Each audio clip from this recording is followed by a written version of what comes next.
बिस्मिल्लाहिर्रहमानिर्रहीम। ये सवाल फ़िरदौस ज़ुबैर साहब। अस्सलामु अलैकुम, please tell me can a boy and girl sit face to face and talk after engagement. इसका मतलब ये है कि लड़का और लड़की मंगनी होने के बाद आमने सामने बैठकर एक दूसरे से बातचीत कर सकते हैं या नहीं। जनाब फ़िरदौस ज़ुबैर साहब, आपके सवाल का जवाब मिला है किताबुन नवाज़िल, जिल्द नंबर 11, सफ़ा नंबर 45।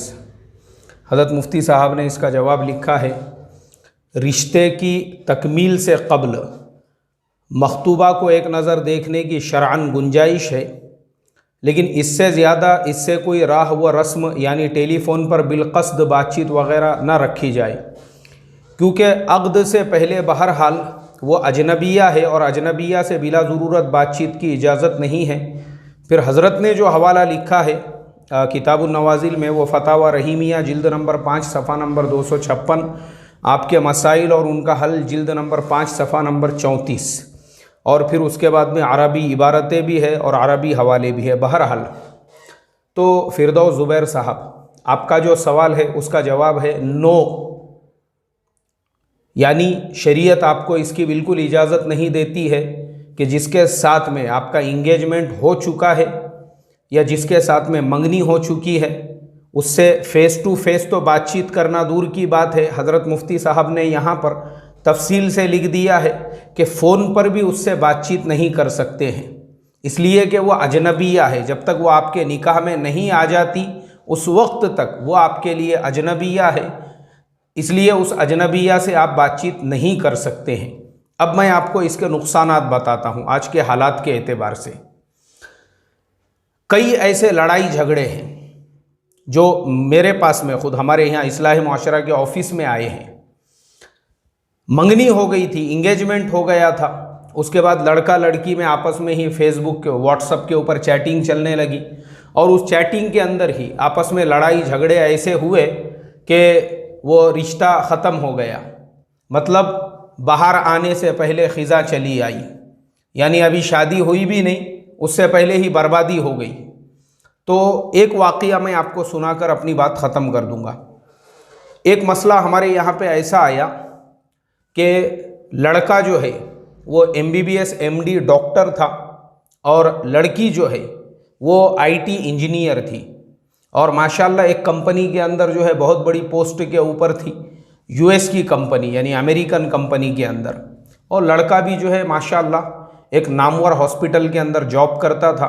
उसके अलावा लड़के का जो है अपना प्राइवेट क्लिनिक भी चलता है। दोनों की इंगेजमेंट हो गई, और वो जो इंगेजमेंट थी उसके अंदर तकरीबन 10 लाख रुपये से ज़्यादा खर्च किया गया था। क्यों? क्योंकि लड़के MBBS MD डॉक्टर थे और लड़की जो है वो US कंपनी में जॉब करती थी, तो दोनों भी जो है हाई प्रोफाइल फैमिलीज थी। इसके लिए 10 लाख रुपये से ज़्यादा उसके ऊपर खर्च किए गए, और जब 10 लाख रुपये से ज़्यादा वहाँ पे खर्च किए गए तो उसके बाद में क्या हुआ कि वो इंगेजमेंट मतलब शादी से भी ज़्यादा महंगी हो गई। उसके बाद दोनों भी हायर एजुकेटेड थे, उनके लिए तो कोई बड़ा मसला था नहीं, एक दूसरे से चैट करना, एक दूसरे से बातचीत करना। फिर एक दूसरे से चैटिंग होने लगी, बातचीत होने लगी, तो लड़की ने उस लड़के से कहा, बोले देखो भाई, आप जो फलाने एरिया में रहते हो वो रेड एरिया शुमार होता है, यानी बैंकिंग लाइन से दूसरे अदर सारी लाइनों से उसको रेड एरिया कहते हैं। मतलब वो जो एरिया है वो बैकवर्ड एरिया शुमार होता है, और मैंने जो है एक फ़्लैट लिया हुआ है फलाने एरिया के अंदर, फलानी नामवर सोसाइटी के अंदर मेरा ख़ुद का फ्लैट है वहाँ पर, जो मैंने तकरीबन अपनी सैलरी के ऊपर उसको मैंने बुक कर दिया था, और वो मेरा ख़ुद का है। तो मैं ये चाहती हूँ कि जब हमारी शादी हो जाएंगी उसके बाद हम दोनों वहाँ पे शिफ्ट रहेंगे, क्योंकि उस झोपड़पट्टी एरिया के अंदर मैं तो नहीं रह सकती। लड़के ने बोला, इसको तुम झोपड़पट्टी एरिया कह रही हो, ये तो पूरी मुसलमानों की बस्ती है, मस्जिदें हैं यहाँ पे, अच्छे मकानात हैं, अच्छी बिल्डिंगें हैं, सारी चीज़ें हैं। नहीं, पूरा इलीगल एरिया है। बोले वो मुझे जमने वाला नहीं है। ठीक है, तुम्हारे एजुकेशन लेवल के हिसाब से अपने दोनों में इंगेजमेंट हो गया, वो वहाँ तक ठीक है, लेकिन शादी के बाद मैं उस झोपड़पट्टी एरिया में नहीं रहूँगी।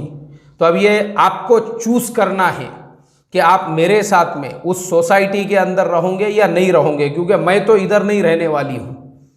अब वो लड़का जो था उसने अपनी फैमिली के साथ में मशवरा किया, तो फैमिली ने कहा, बोले भाई ये यहाँ पे अपना ख़ुद का मकान है, सारे रिश्तेदार आजू बाजू में रहते हैं, ये एरिया तो अपन नहीं छोड़ सकते हैं और एक छोटे से फ्लैट में जाके नहीं रह सकते हैं। बहरहाल वो बात को लेकर, क्योंकि दोनों में व्हाट्सएप के ऊपर चैटिंग चलते रहती थी, और उसके बाद में वही हुआ कि दोनों के बीच में जो है लड़ाई झगड़े हुए। 10 लाख रुपये जिस इंगेजमेंट और जिस मंगनी के ऊपर खर्च हुए थे, आखिर में उसका रिज़ल्ट जो आया फाइनल वो ये कि दोनों के बीच में जो है वो रिश्ता टूट गया। लड़की वाले उधर, लड़के वाले इधर, ख़त्म हो गई वो मंगनी भी ख़त्म हो गई, रिश्ता भी ख़त्म हुआ। तो मुझे जब पता चला तो मैंने अफसोस किया उस फजूल खर्ची के ऊपर जो उस मंगनी के ऊपर की गई थी। और दूसरा अफसोस मुझे इस बात पर हुआ कि अल्लाह के हुक्म पर अगर अमल करते कि भाई जब तक निकाह नहीं हुआ एक अजनबी से बात क्यों करने का, भले आपकी इंगेजमेंट हो, भले आपकी मंगनी हो गई हो, क्या ज़रूरत क्या है बातचीत करने की। और जब बातचीत करेंगे तो नतीजे ये निकलेंगे, जिन मंगनियों के ऊपर 10-10 लाख रुपये खर्च हुए थे वो मंगनियाँ टूट गई, अल्लाह हिफाजत फरमाए। तो इसके लिए जनाब फिरदौस ज़ुबैर साहब, आपसे भी मेरी दरख्वास्त यही है, अपने आप को कंट्रोल में रखो, अपने आप को ज़ब्त में रखो, अल्लाह और उसके रसूल के हुक्मों को फॉलो करो। इंशाअल्लाह ज़िंदगी में सुकून, चैन, इत्मीनान सब कुछ आएगा। अल्लाह अमल की तौफीक अता फरमाए।